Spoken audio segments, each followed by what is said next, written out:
የሴት ልጅ ውበቷ ምን አይመስልሻል? ጸጉሯ አይደለም። ከንፈሯ?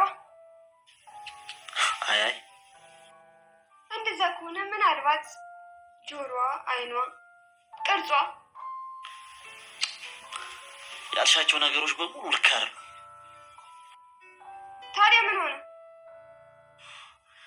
ክብሯ ነው ማለት ክብሯ ነው፣ ድንግልናዋን መጠበቋ። አንቺ ደግሞ እሱ የለሽም። ምንድን የምታወራው? የለሽም፣ ምክንያቱም ተደፍረሻል። ዝም በልሽ ነው የምትያቸው ነገሮች በሙሉ አይ ርብቃ፣ ለምን? የክፋት ስራ ስለሆነ። ታዲያ ቆይ እስከ ዛሬ እሱ ሲያደርገው የነበረው የጽድቅ ስራ ነው? ቢሆንም እኛ መድገም የለብንም። ይልቁንስ እስኪነቃ እንጠብቀው። ቆይ ግን ምን ሊያደርግ ነው የመጣው? የቤቱን ዶክመንት ፈልጎ። ቆይ በዚህ ልክ ለመድፈር እንዴት አሰብ? ቤት ውስጥ እኮ እንደሌላችሁ ታውቁ ነበር። በጣም ነው የምታስጠይው። ከአንተ ግን አልብስ። ቆይ ግን ተምረሻል? ለምን ጠየቅን? ደደብ መስላለሁ? አራት መሲ ነሽ እንጂ አንተ ሰውዬ መታፈን ፈለክ መሰለኝ። ባለጌ። ዝም በል። ቆይ አንተ እንዴት አወቅ? ምን ሆነሽ ነው? እኔ እንጃ ብቻ ኩት ነገር ባልሆነ። ምን ማሚ? ልጅ ሩቃዬ። ልጅ? አይ ማሚ እንደዛ እንኳን ሊሆን አይችልም። ይሆናል።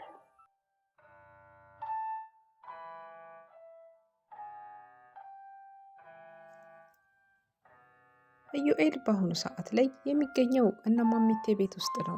ኢዩኤል ምን እግር ጥሎት ነው ወደዚህ ቤት የመጣ ካላችሁ፣ ኢዩኤል የመጣበት የነበረ ዶክሜንት ፈልጎ ነበረ። ዶክሜንቱን እንግዲህ ሳያገኘው እሱም ይዞ ዶክሜንቱን ሳይወጣ ማሚቴ ወገቡን መታ ጥለዋለች ማለት ነው። በቤት ውስጥ ከጣለችውም በኋላ አስራቸው ነበር የጠበቀችው። ታስሮ ከጠበቃቸው ሪችና እንዲሁም ደግሞ ርብቃ በአንድ ላይ ሆነው እዩን ሲጫወቱበት ነበር ያመሹት ማለት ነው። ለሶስት በርበሬ እንጠነው ወይስ ደግሞ ምን እናድርገው በማለት እዩን እንግዲህ ሲቀልዱበት እሱ እንደሚያደርገው ሁሉ እነሱም ሲያደርጉት ነበረ። ግን ደግሞ በመካከል ላይ አንዳንድ ነገሮች ተከስተዋል። ይህም ደግሞ አሁን ላይ ራሄል ከዚህ ቀደም ያላወቀችው በአጋቾች በሌላ ሰው መደፈሯን ነበረ። አሁን ላይ ግን ያወቀችው አንድ ሌላ ነገር ሚስጥር አለ፣ እዩ ነው።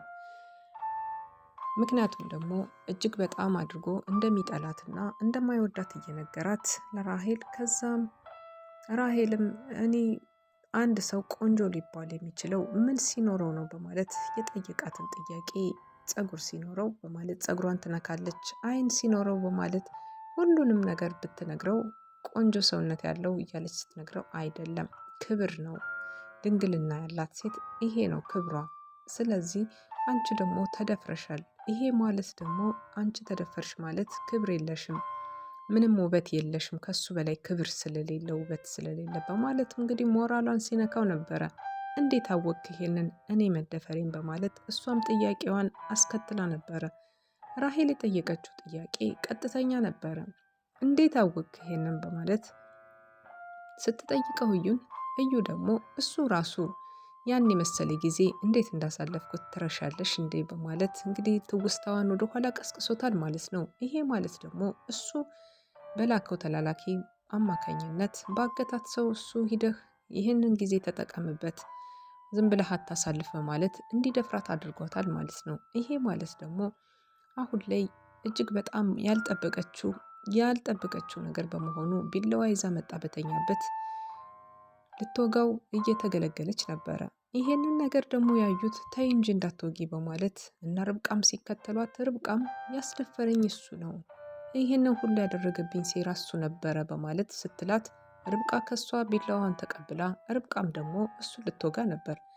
ርብቃ ቅርብሽ አንቺም ደግሞ ስትል ማሚቴም ተቀበለች። እንደዚህ እያሉ እየተቀባበሉ ህልካቸውንና ስሜታቸውን መቆጣጠር አቅጧቸው ነበር ሁላቸውም። አሁን ላይ አቤል የሚሰራው ስራ በጣም አስቀያሚና መጥፎ ስራ ውስጥ ገብቷል። ይሄም ማለት ደግሞ አስፈላጊ ገንዘብ ጉዳይ ያለብኝ በማለት ያንን ገንዘብ ለማግኘት ወደ ሌላ መጥፎ ስራ ውስጥ ተደባልቋል። ይህንን ስራ እንግዲህ ሴቶችን እያጠመደ ለሌሎቹ ባለሀብቶች ማቅረብ ነው። ይሄ ማለት ደግሞ ትናንሽ ልጆችን እየመረጠ በዛም ላይ ደግሞ እኔ ላለማምዳችሁ እንደዚህ ነው የሚለማመደው በማለት እንግዲህ የማሚቴ ልጅ ናት ተብላ አሁን ላይ የምትታሰበዋን ከውጭ ሀገር የመጣችቷን ልጅ ነበረ ከዩኤል ተቀብሎ እንደዚህ አይነት ስራ ሊያሰራት የወሰነው።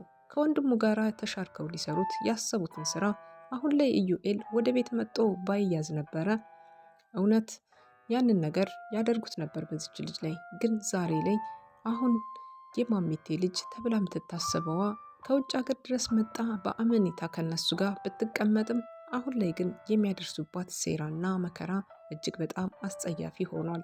እሷ ብቻዋን ታግላ ማሸነፍ የምትችል ባትሆንም ለሀገሩ እንግዳ ስለሆነች ሁሉ ነገር ግራ ተጋብቷት እሷ እንደ ወንድም እንደ ሁሉም ቤተሰብ አድርጋ ስለቀረበቻቸው ዛሬ ላይ ሊሸጧት እየተስማሙባት ይገኛሉ።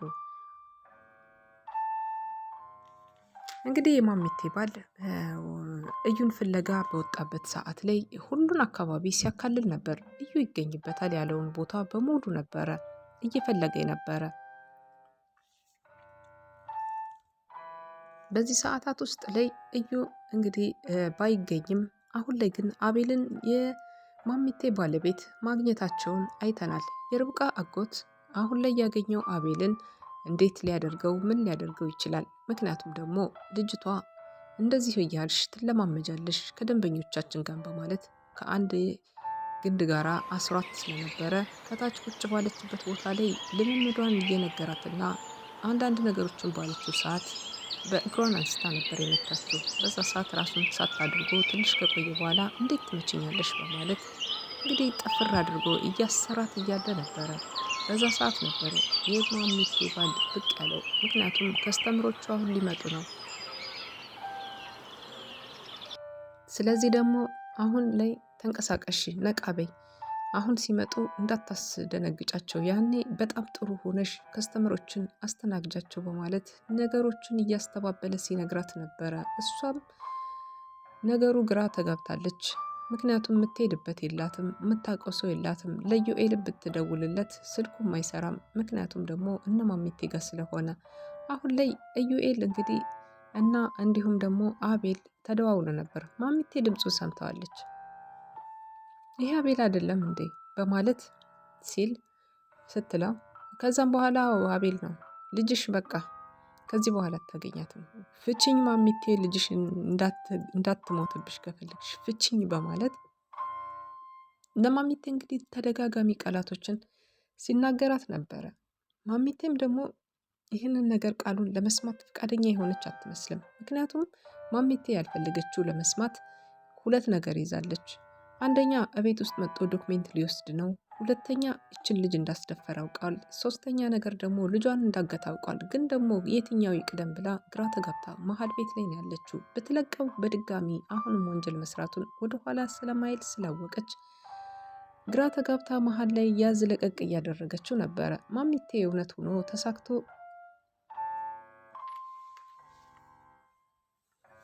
ልትፈታው ትችላለችን? ወይስ ደግሞ የርብቃ አጎት እንደደረሰላት ልጅቷን ወደ ቤት ይዞ አቤልንም እንግዲህ የሚያደርገውን ቅጣቱን ቀጥቶ ልጅቷን ወደ ቤት ይዟት ሊመለስ ይችላልን? እናንተ እስኪ ገምቱ። ምን ሊያደርግ ይችላል? ርብቃ ድራማ አሁን ላይ በጣም ውስብስብ እያለ ነገሮቹ እየተቀየሩ ከመጀመሪያ ከነበረው ፍላጎት ሌላ አይነት ፍላጎት ውስጥ የገባ ይመስላል ድራማው። ስለዚህ ያልገባችሁ ነገር ካለ አሁን ላይ ርብቃ እንግዲህ እርጉዝ ናት ማለት ነው። አቤል ደግሞ ርብቃ እንድታረግዝ አይፈልግም ነበር በገዛ ወንድሙ ስለተከዳና እንዲሁም ደግሞ ብዙ በደሎች ስለደረሰበት ለዛ ይመስላል ሽሽት ላይ የገባው። አሁን ላይ የገንዘብ ፍቅር ያደረበት አቤል በስተመጨረሻም እንግዲህ ወደ ቤቱ ሊመለስ ይችላል ብለን እናስባለን። አንዳንድ ጊዜ የምናደርጋቸውን ነገሮች ካለማወቃችን የተነሳ ብዙ ተጽዕኖ በጭንቅላቱ ላይ አድሮበት ሊሆን ይችላል።